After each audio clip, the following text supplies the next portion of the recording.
جواد نگونام، سید حسین حسینی، هردانی، چشمی، سهرابیان، محمدی، یامگا، بلانکو، جلالی و رضاوند رو برای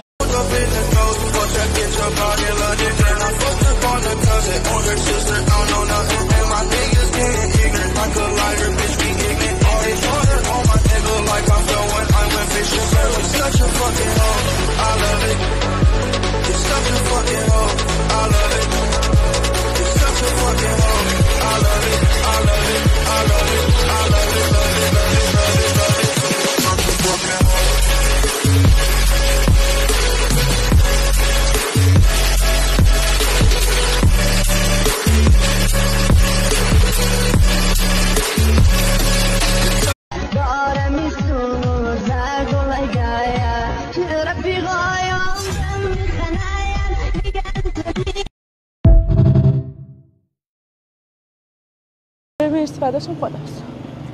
Xanım quşun düşdü yerə. İşgal yoxdur, kəsif oldu. Hədə çıxanda dedim ha kafşinciyim. Yaman soğuk. Hədə dəyin görüm.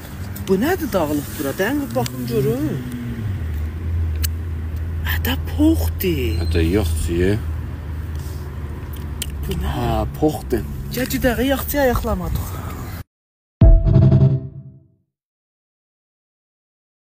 خودکارو دست بگیر و بنویس از خنده با چش خیس بنویس از سلامی که بوی خدافزی میده شب خودتی و صبح یکی دیگه بنویس تو سر نیست دل بدی رازی که به مامان جون تا الان نگفتی چیه؟ والا همین هفته پیش 400 میلیون به فنا دادم.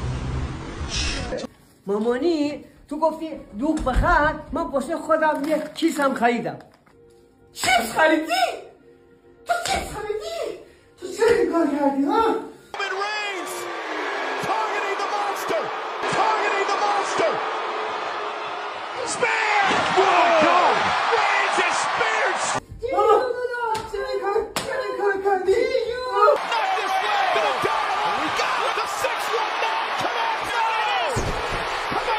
Salam, bu dediğim kəlmələrin türküsün deyin və keçən seri dedin axı. Bu 2000-ci qismətidir. Ahan, həllidir. Qəbul nə darəm, suxanmazsan, rahat nəzən, anqırma, zirəng, biş, şuluği nə kon, qaşınma, qəşdən bərbirun, eşikdə sülənmaq, Adəmi por hərf, xərab radio, parıyla xərab kərdən, işin içinə aftafa götürmək, giran furuxt, bastı.